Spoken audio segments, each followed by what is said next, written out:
Hello dear student, good morning to all of you. आज एक नया टॉपिक है, इम्पॉर्टेंट टॉपिक है जो हम लोग कॉलिगेटिव प्रॉपर्टीज पढ़ रहे थे, उसका सेकंड पार्ट है। सबसे पहले जो हम लोगों ने पढ़ा था वो relative lowering of vapour pressure पढ़ा था और उसमें एक कई फार्मूले आपने क्रिएट किए थे। दूसरा हमारे पास है, जैसा कि टॉपिक आपके पास elevation of boiling point. Elevation of boiling point को हिंदी में बोलते क्वथनांक में उन्नयन। उन्नयन का मतलब इंक्रीज करना, किसी भी सॉल्यूशन का वेपर प्रेशर इंक्रीज करना। वेपर प्रेशर कैसे इंक्रीज करेंगे ये बात समझो। जब कोई प्योर सॉल्वेंट होता है और आपने देखा होगा कि जैसे जैसे हम टेम्परेचर बढ़ाते जाते हैं वैसे वैसे सॉल्वेंट का वेपर प्रेशर इंक्रीज करता चला जाता है। एक टाइम ऐसा आता है जैसे जैसे टेम्परेचर इंक्रीज करते वैसे वैसे वेपर प्रेशर इंक्रीज करने के साथ साथ एक टाइम ऐसा आता है कि जो सोल्यूशन या सॉल्वेंट का जो वेपर प्रेशर होता है वो एटमॉस्फेरिक प्रेशर के बराबर होता है और उस समय वो बॉयल होने लगता है। और उसी पॉइंट को जिस टेम्परेचर पे बॉयल होने लगता है, वेपर प्रेशर, सोल्यूशन का वेपर प्रेशर जिस टेम्परेचर पे एटमॉस्फेरिक प्रेशर के इक्विवेलेंट हो जाता है वही पॉइंट बॉइलिंग पॉइंट कहलाता है। ठीक, अब यहाँ समझने की बात यह है कि बॉइलिंग पॉइंट में उन्नयन कैसे होता है। एक प्योर सॉल्वेंट आपने लिया और प्योर सॉल्वेंट लेने के साथ साथ आपने देखा कि जैसे हम प्योर सॉल्वेंट लेते हैं तो उसका जो लास्ट उसमें याद करिए कि वेपर प्रेशर हाई होता है कंपैरिजन टू सॉल्यूशन, क्योंकि सॉल्यूशन जब तैयार करते, जब सॉल्यूट पार्टिकल हम सॉल्वेंट में ऐड करते हैं तो उसका वेपर प्रेशर कम हो जाता है। अब उस वेपर प्रेशर जो कम हो गया उसको एटमॉस्फेरिक प्रेशर के बराबर करने के लिए आपको टेम्परेचर ज्यादा देना पड़ेगा, डेफिनेटली देना पड़ेगा। इसका मतलब टेम्परेचर आप दे रहे हैं ज्यादा, उस समय जाकर के वो एटमॉस्फेरिक प्रेशर के बराबर होगा, तब जाकर के कहीं बॉयल होने लगा। तो प्योर सॉल्वेंट का जो वेपर प्रेशर है वो अधिक है कंपैरिजन टू सॉल्यूशन के। अब उसी चीज को हम इसमें लगा लेते हैं। आइए बॉइलिंग पॉइंट में लगाते हैं। मान लेते हैं कि कोई भी सॉल्वेंट है और वो बॉयल होना है, तो बॉयल होने के लिए कुछ टेम्परेचर चाहिए। सपोज हमें 100 डिग्री सेल्सियस टेम्परेचर चाहिए, लेकिन अगर आपने इस टाइप के सॉल्वेंट में कुछ सॉल्यूट पार्टिकल आपने ऐड कर दिया, क्या ऐड करें, सॉल्यूट पार्टिकल, तो जाकर के ये क्या बनाएगा, सॉल्यूशन बनाएगा। और उस समय हो सकता है कि सॉल्यूशन का जो वेपर प्रेशर होगा वो 110 के करीब करीब आ जाए। एक बात मैंने कहा 110 आ जाए। अब ये 110 और ये 100 जब इसमें हम माइनस करते तो पाते 10 डिग्री सेल्सियस। तो सॉल्यूट को सॉल्वेंट में ऐड करने के बाद जो हमने सॉल्यूशन बनाया उस सॉल्यूशन का जो बॉइलिंग पॉइंट है वो 10 आपका डिग्री सेल्सियस इंक्रीज कर गया। इसका मतलब होता है कि इसका जो बॉइलिंग पॉइंट है वो क्या है, एलिवेट हो रहा है, बढ़ रहा है। इसका मतलब टेम्परेचर हमें और ज्यादा देना पड़ेगा तब जाकर के कहीं वो बॉयल होगा। इसी को बोलते हैं elevation of boiling point. Clear dear student, elevation of boiling points को जब समझते हैं, अब हमें सॉल्यूशन लेना होगा, सॉल्वेंट लेना। मैंने एक ग्राफ बना और इस ग्राफ से हर चीज हम समझ सकते हैं। इसमें हमने प्योर सॉल्वेंट का भी वेपर प्रेशर ले रखा है, एटमॉस्फेरिक प्रेशर के बराबर हो जाएगा, उसका टेम्परेचर भी डिनोट किया है, दो तरीके के सॉल्यूशन भी हमने ले रखा। अब इस चीज को जरा समझने की कोशिश करिए। ठीक, अब हम समझते हैं एक चीज, यहाँ पे ध्यान से बहुत देखिएगा। एक मैंने डायग्राम प्लॉट किया और वो डायग्राम टेम्परेचर और वेपर प्रेशर के बीच में, ये जो चीज है ये वेपर प्रेशर को डिनोट करता है। ठीक, ये जो वेपर प्रेशर है ये सॉल्यूशन सेकंड का है, ये जो वेपर प्रेशर है सॉरी P1 होनी चाहिए, ये P1 जो है ये वेपर प्रेशर है सॉल्यूशन फर्स्ट का, और प्योर सॉल्वेंट का वेपर प्रेशर ये चीज है। ठीक, जो एटमॉस्फेरिक प्रेशर A के और यहाँ B के और यहाँ C के बराबर हो रहा है। जब प्योर सॉल्वेंट को आपने टेम्परेचर दिया तो टीबी टेम्परेचर देना पड़ेगा। ये boiling point of pure solvent, TB का मतलब boiling point of pure solvent. ये T1 जो है boiling point of solution first और T2 जो है boiling point of solution second. इसका मतलब देखिए इस डायरेक्शन में मैंने दिखाया कि टेम्परेचर को आपको इंक्रीजिंग ऑर्डर में दिखा। इतने ही टेम्परेचर में आपका प्योर सॉल्वेंट वेपर प्रेशर जो होता है वो किसके बराबर आ जाता है, एटमॉस्फेरिक प्रेशर के बराबर आ जाता है। जब टेम्परेचर यहां तक पहुंचता नहीं, इंक्रीजिंग ऑर्डर दिखा T1 होता है, तब जाकर के ये सॉल्यूशन का जो वेपर प्रेशर होता है वो एटमॉस्फेरिक प्रेशर के बराबर होता है। और जब T2 और ज्यादा टेम्परेचर देते हैं तो सोल्यूशन सेकंड का जो वेपर प्रेशर है वो एटमॉस्फेरिक प्रेशर के बराबर होता है, C के बराबर। इससे एक चीज पता चलता है, प्योर सॉल्वेंट का वेपर प्रेशर कम है यहाँ पे, और वेपर प्रेशर एटमॉस्फेरिक प्रेशर के बराबर है, किसके, कितनी डिग्री सेल्सियस पे। सोल्यूशन फर्स्ट जो है इसको हाई टेम्परेचर और देते तब जाकर के इसका जो वेपर प्रेशर है वो एटमॉस्फेरिक प्रेशर के बराबर होता है। जब सोल्यूशन सेकंड उसको और ज्यादा टेम्परेचर देते तब जाकर के इसका जो सोल्यूशन सेकंड का वेपर प्रेशर होता है वो जाकर के एटमॉस्फेरिक प्रेशर के बराबर होता है। इतनी सी बात समझ में आया? ठीक है, अब जरा सा हम चीजों को देखेंगे इन दोनों में।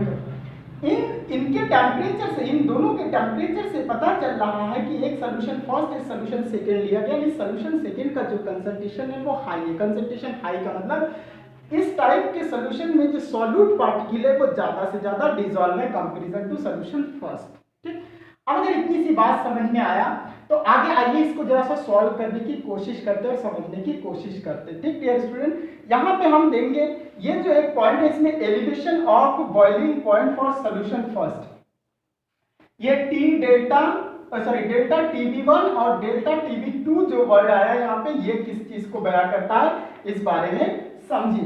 तो elevation of boiling point, elevation of boiling point for solution first is equal to, solution first का देखना है तो हमें क्या करना है, इसमें से इसको माइनस करना है, T1 माइनस TB कर देना। ठीक है, तो T1 माइनस TB करेंगे, T1 minus TB is equal to यानी last temperature minus initial temperature. ठीक dear student, TB is equal to ये वैल्यू हमने लिख लिया डेल्टा TB1। ठीक, ये हो गया क्या, elevation of boiling point for solution first का जो है ये। सोल्यूशन सेकंड का क्या होगा, यही पॉइंट आप इसमें लिखेंगे, elevation of boiling point for solution second is equal to, यहाँ पे आप T2 में से TB को माइनस करें क्योंकि ये प्योर सॉल्वेंट है और ये फाइनल सोल्यूशन, तो T2 minus TB is equal to delta TB2, कितना आ जाएगा, डेल्टा TB2 के बराबर आ जाएगा। ओके डियर स्टूडेंट, इतनी सी बात यहाँ पे समझ में आ रहा है। अब जरा इसको मैथमेटिकली सॉल्व करने की कोशिश करेंगे। मैथमेटिकली सॉल्व करने की कोशिश करेंगे, कैसे करेंगे ये समझते हैं। मान लेते हैं, माना कि जो आपका कर्व है, कर्व कौन सा है, DB और EC जो है वो स्ट्रेट लाइन है। सपोज ये जो DB है और जो EC है वो क्या है, स्ट्रेट लाइन है। अगर स्ट्रेट लाइन है तो हम कैसे सॉल्व करेंगे, सपोज यहाँ पे मान लेते हैं, suppose curve BD and CE, BD and CE are straight. अगर ये स्ट्रेट लाइन हो, सीधी लाइन हो, देन टू एंगल्स का मतलब इसमें जो आपके ट्राइंगल्स होंगे, एंगल्स का मतलब इसमें triangle, two triangles ABD and ACE are same or equal बात समझ पा रहे हैं। अगर ये स्ट्रेट लाइन होगा तो दो कर्व आपको ट्राइंगल यहाँ पे दिख रहा होगा, ट्राइंगल एक इस तरीके से दिख रहा होगा, ये ट्राइंगल दिख रहा होगा ABC का, और दूसरा इसी से लार्ज जरा सा दिख रहा होगा इस तरीके से, तो ये ट्राइंगल आपका ACE दिख रहा होगा। ये दोनों सेम है क्योंकि ये एंगल बिल्कुल सेम होंगे यहाँ पे। जब ये कंडीशन यहाँ पे आ जाएंगे तो हम इसको मैथमेटिकली सॉल्व कर दिया समझ सकते। सिमिलर ट्राइंगल्स है ABCD, तो हमारे पास इसको हम लिख सकते हैं AB अपॉन AC, देन लिख सकते हैं AB upon AC, AB upon AC is equal to AD upon AE, is equal to AD upon AE। Okay dear student, अब यहाँ पे लिखा हुआ है AB upon AC। AB upon AC क्या हो जाएगा? AB जो हमारे पास है वो दोनों का डिफरेंस है, दोनों का डिफरेंस क्या है? T1 minus TB, T1 minus TB ये चीज है, ठीक। तो यहाँ पे हम लिख सकते हैं और करके T1 माइनस TB अपॉन में AC की value T2 minus TB, T2 minus TB। Okay distance, A D क्या है? एडी आपका ये है, इसका बैकवर्ड प्रेशर जाता है तो ये हो जाएगा P naught minus P1 upon में P नॉट माइनस P2।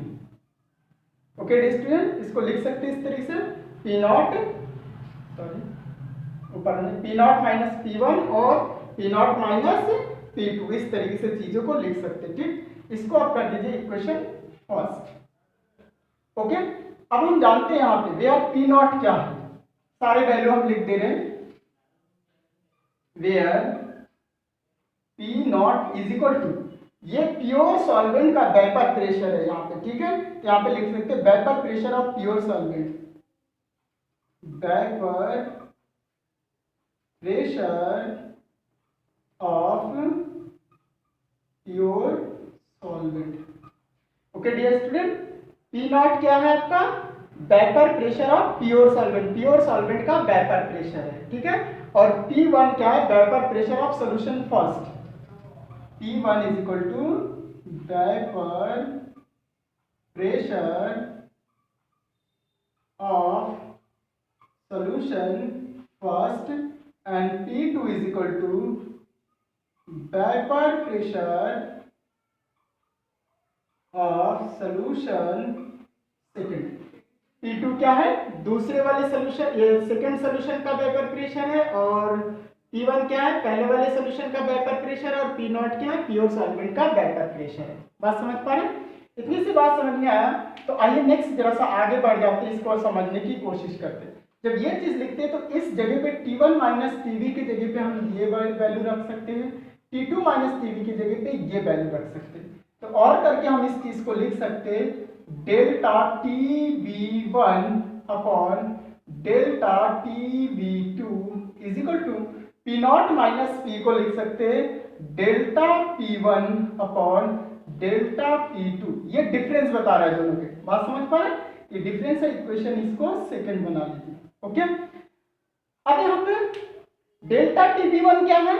पहले आपने लिख दिया elevation of boiling point for solution first और elevation of boiling point for solution second, जबकि डेल्टा P1 आपका क्या है? lowering in vapor pressure of for solution first। यहाँ पे जो डेल्टा P1 है ये क्या है? lowering of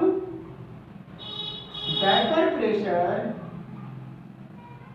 of solution first, और डेल्टा P2 क्या है? lowering of vapor pressure of solution second। बात समझ पा रहे? ये दो वैल्यू आपने यहां से निकाल लिया, ठीक। स्टूडेंट इसको इरेज करते हैं, कुछ स्पेस की जरूरत है, आइए देखते हैं।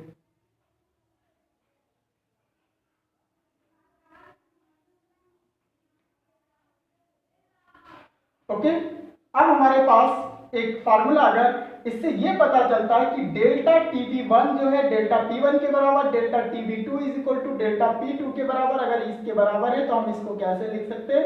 डेल्टा TB बराबर डेल्टा P लिख सकते हैं, यानी delta TB is directly proportional to delta P, sorry directly proportional to delta P। जब ये इसके इक्विवेलेंट है, ये इसके इक्विवेलेंट है, तो डेल्टा TB1 और 2 ना लिख करके हम delta TB is equal to delta P, यानी delta TB is directly proportional to delta P, इस चीज को लिख सकते हैं। इसको इक्वेशन थर्ड कर दीजिए, ठीक। जब इसको थर्ड कर देते अब हमारे पास फार्मूला आता है, हम इसमें राउल्ट्स के लॉ को लगाएंगे, ठीक है। तो यहाँ पे लिखिए according to Raoult's law, sorry according to Raoult's law. Raoult's law हमारा क्या था, P naught minus P upon P naught is equal to, हमने वहां पे एक फार्मूला लिखा था लास्ट में, small W capital M upon में हमारे पास था कैपिटल डब्ल्यू और स्मॉल एम डैश। ये लास्ट वीडियो अगर किसी ने देखा होगा तो इसमें ये फार्मूला हमने ड्राइव कर रखा था, ठीक है। ये चीज जब हमारे पास आ जाता है तो हम यहाँ से एक वैल्यू निकाल सकते हैं, पी नॉट माइनस पी की वैल्यू निकाल सकते हैं। वो कैसे निकालेंगे इस चीज को देखिएगा, इक्वेशन को ध्यान में रखिएगा, ओके। इसको इरेज करते हैं। अब हमारे पास यहाँ पे पी नॉट माइनस पी को हम लिख सकते हैं delta P upon P naught is equal to small W capital M, small W capital M capital W and m dash, okay dear student।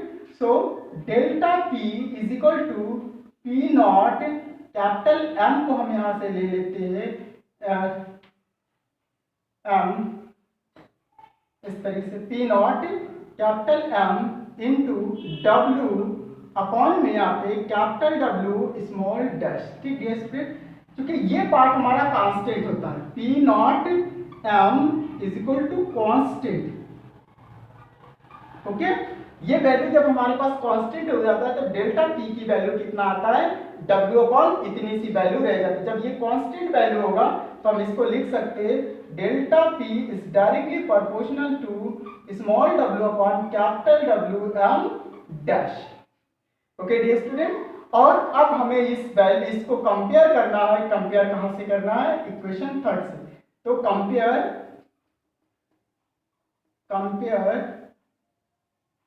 it from equation third. अब देखिए यहाँ पे delta P is directly proportional to this है और यहाँ पे delta T भी directly proportional to delta P. इस जगह पे इस वैल्यू को पुट अप कर देंगे तो एक नया सा वैल्यू हमारे पास आ जाएगा, delta T B is directly proportional to W upon capital W M dash आ जाएगा डियर स्टूडेंट। जब ये वैल्यू हमारे पास आ जाएगा, अब इसको एक इक्वेशन बना दीजिए, इक्वेशन इसको कर दीजिए फोर्थ, क्लियर। अब कुछ चीजें आपको बोलना है स्टूडेंट, जो W small W upon capital W M dash है, ये वैल्यू होता है मोलालिटी के। मोलालिटी की डिफिनीशन आपने पढ़ रखा होगा, number of moles of solute dissolve पर लीटर पर kilogram of solvent. 1 kilogram solvent में नंबर ऑफ मोल्स कितने सॉल्यूट के डिसॉल्व होते, वही मोलालिटी होता है। मोलालिटी इज इक्वल टू, तो इसको हम इरेज कर रहे हैं।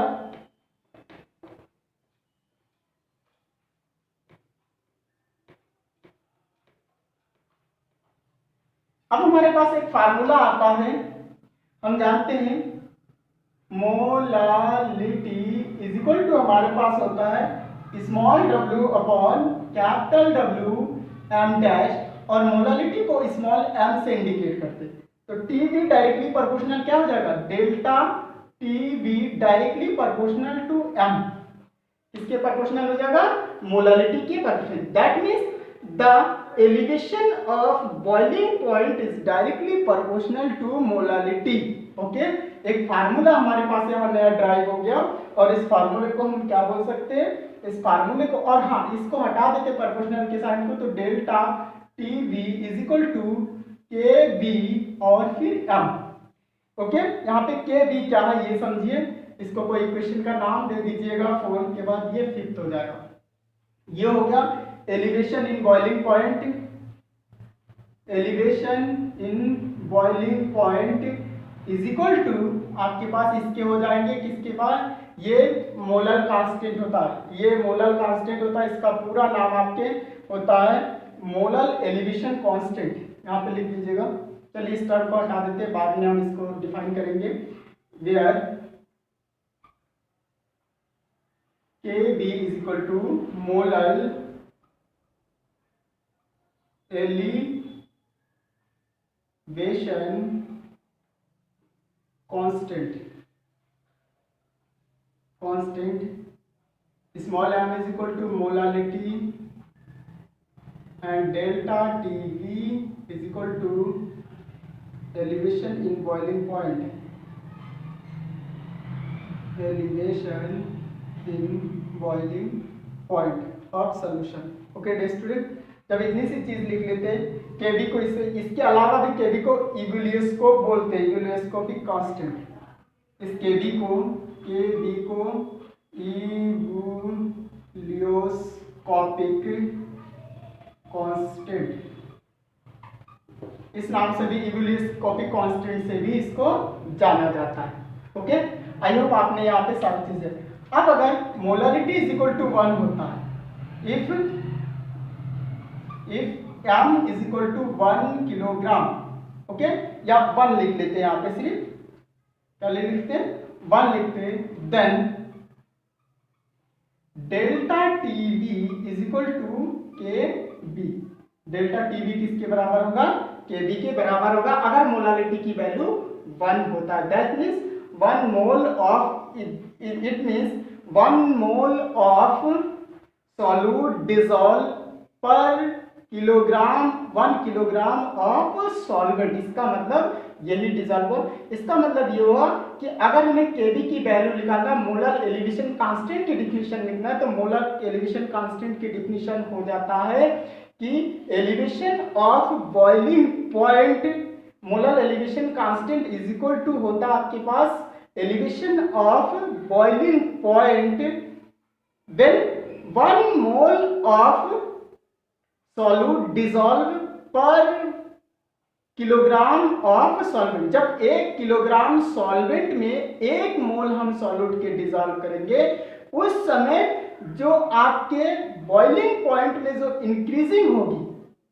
वही आपका क्या होगा, मोलर एलिवेशन कांस्टेंट होगा। ठीक, अब अगर ये वैल्यू समझ में आया तो एक नया सा फार्मूला हम ड्राइव करते हैं और उस फार्मूले को देखिए। यहाँ पे नया फार्मूला केबी का क्या आता है, केबी इज इक्वल टू, और एक फार्मूला हमारे पास आता है जो बुक में दिया हुआ है, तो आपको लिखना पड़ेगा के बी इज इक्वल टू, यहाँ पे होता है MRTB का स्क्वायर अपॉन में आपके पास होता है 1000 इंटू डेल्टा HB। ओके, ये डेल्टा HB और कहीं कहीं पे आपके पास ये चीज भी लिखा होता है।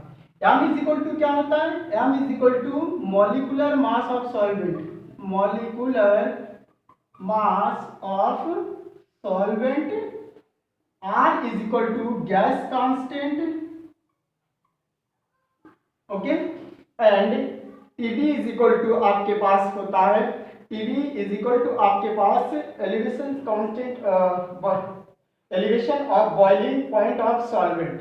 Okay, elevation of boiling point of solvent, या Tb is equal to, elevation नहीं यहाँ पे लिख लीजिए, boiling point of solvent. Okay, एक वैल्यू आपके पास है delta HB is equal to होता है, यहाँ पे इसकी वैल्यू होता है molar enthalpy of vaporisation, molar enthalpy of vaporisation.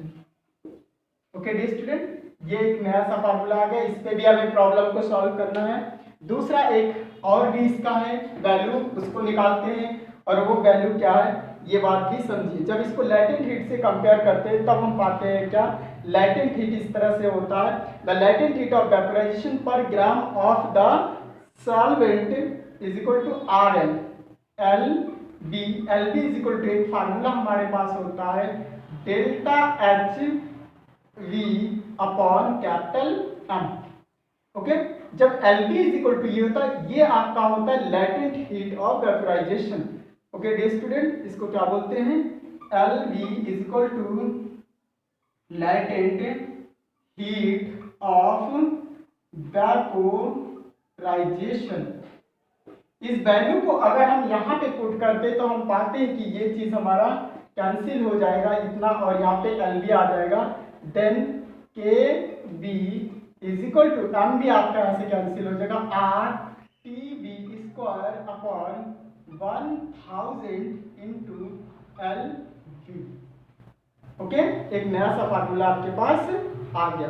Okay, इस फार्मूले में हमें प्रॉब्लम को सॉल्व करना है। क्लियर, LV की वैल्यू क्या है, लेटेंट हीट ऑफ वेपराइजेशन, और उतने वैल्यू को इसको मानते जब इसको रखेंगे यहाँ पे तो ये चीज़ उल्टा हो जाएगा, यहाँ पे रखेंगे mm कैंसिल हो जाएगा, डेल्टा एफ कैंसिल हो जाएगा, और इस तरह से आपका आ जाएगा।